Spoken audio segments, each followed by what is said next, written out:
Assalamualaikum warahmatullahi wabarakatuh. Perkenalkan, nama saya Nafila Amanda dengan NIM 18720-537 yang prodinya di Pendidikan Ekonomi B. Dan dosen pengampu saya Ibu Sintia Anissa Rahman Putri, SPD MPDE di Universitas Pancasakti. Saya di sini akan mengerjakan proyek UTS yang pelajarannya di Ekonomi Pembangunan dan saya akan menjelaskan tentang konsep pengertian pembangunan ekonomi. Baiklah, di sini ada pembangunan ekonomi, yaitu pembangunan ekonomi itu terdiri dari dua kata, yaitu pembangunan dan ekonomi. Menurut Kamus Bahasa Indonesia, pembangunan adalah hasil pekerjaan membangun, sedangkan ekonomi adalah suatu ilmu yang berhubungan dengan pengolahan barang industri, pertanian, dan perdagangan. Lanjut, kita masuk ke pengertian pembangunan ekonomi, yaitu pembangunan ekonomi merupakan suatu proses pembangunan yang terjadi terus-menerus yang bersifat dinamis, ataupun yang dilakukan hakikat dari proses dan sifat pembangunan itu mencerminkan adanya terobosan yang baru. Jadi bukan merupakan gambaran ekonomi suatu saat saja. Nah, lalu pembangunan ekonomi juga berkaitan pula dengan pendapatan per kapita real. Di sini ada dua aspek penting yang saling berkaitan, yaitu pendapatan total atau yang lebih banyak dikenal dengan pendapatan nasional dan jumlah produk. Lalu pendapatan per kapita berarti pendapatan total dibagi dengan jumlah penduduk. Next. Nah, lanjut masuk ke ruang lingkup pembangunan ekonomi. Jadi, ruang lingkup ekonomi membangunkan juga meliputi ilmu ekonomi pembangunan. Ilmu ekonomi pembangunan tidak hanya mengurus mekanisme perekonomian, tetapi juga mengurus tentang institusional dan sosial. Cakupan luasnya pun mulai dari swasta hingga pemerintah. Lanjut, ruang lingkup ini berkenan dengan batasan-batasan yang dicakup oleh suatu bidang atau kajian. Next. Nah, di sini ada pembangunan ekonomi yang dibagi dua. Jadi pembangunan ekonomi itu ada dua konsep. Yang pertama konsep lama, yang pertama konsep baru. Maksudnya yang pertama konsep lama, yang kedua konsep baru. Nah, yang konsep lama ini tuh apa? Jadi dia itu membangun ekonomi adalah pendapatan per kapita suatu masyarakat meningkat dalam jangka panjang ekonomi. Terus yang kedua konsep baru, yaitu membangun ekonomi adalah suatu proses multidimensional yang menyebabkan perubahan secara sosial. Gitu teman-teman. Kita next ya. Nah, di sini juga ada pertumbuhan dan perkembangan ekonomi. Apa sih pertumbuhan perkembangan ekonomi itu? Nah, pertumbuhan ekonomi adalah proses kenaikan kapasitas produksi suatu perekonomian yang diwujudkan dalam bentuk kenaikan pendapatan nasional. Jadi, misalkan ada suatu barang atau sayur-sayuran atau produksi lainnya yang mau menaikkan harganya misalkan.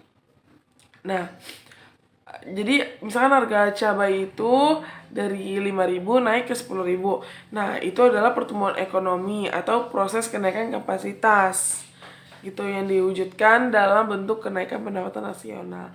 Semuanya sama, mau barang apapun, mau cabai, bawang dan lain-lain, kalau misalkan harganya mulai naik, itu yang dinamakan proses ekonomi adalah kenaikan kapasitas produksi atau perekonomian yang diwujudkan dalam bentuk kenaikan pendapatan nasional gitu.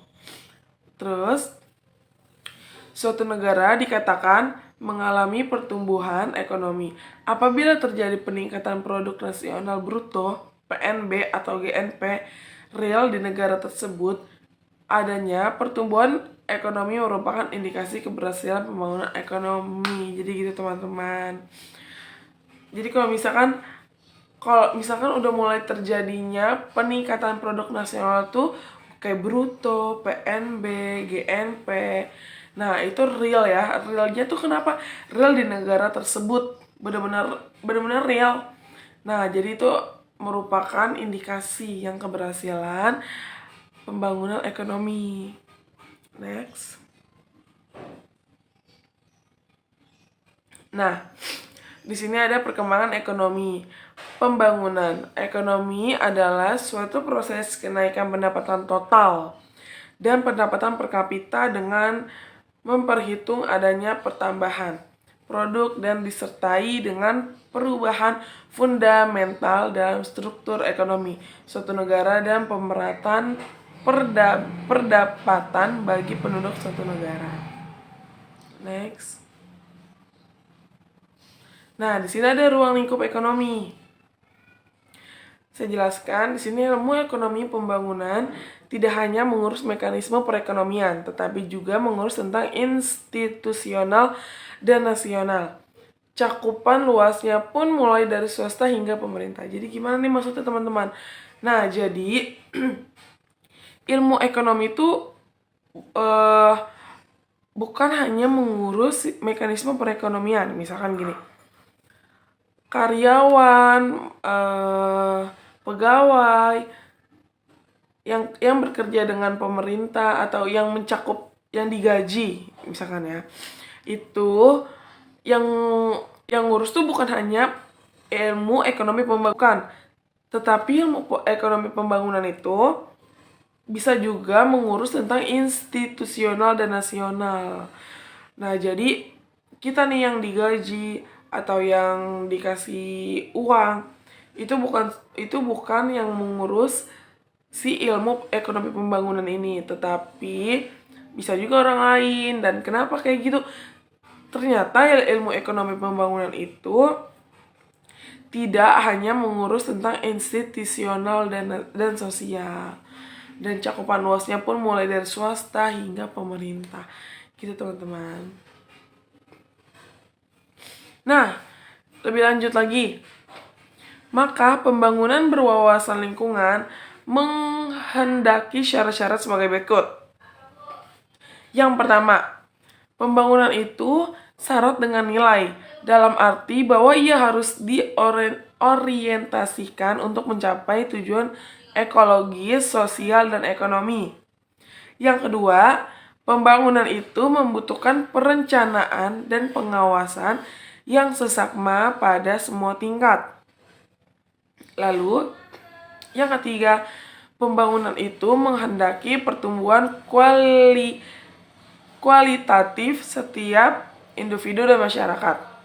Yang keempat, pembangunan membutuhkan kriteria dan dukungan semua pihak bagi terselenggaranya keputusan yang demokratif. Yang kelima, pembangunan membutuhkan suasana yang terbuka, jujur, dan semua yang terlibat senantiasa memperoleh informasi dan aktual gitu teman-teman. Jadi nih, pembangunan berwawasan lingkungan menghendaki syarat-syarat gitu. Jadi kenapa nih disyaratin? Jadi nggak harus orangnya sekolah doang ya yang punya syarat, tetapi dia yang berlingkungan menghendaki syarat-syarat tadi yang udah saya sebutkan. Dengan 5 syarat ini wajib ya kita ketahui gitu teman-teman. Oke, mungkin cukup sekian penjelasan dari saya. Kurang lebihnya mohon maaf, atau kurang pahamnya lebih maaf. Wabillahi taufiq walhidayah. Wassalamualaikum warahmatullahi wabarakatuh.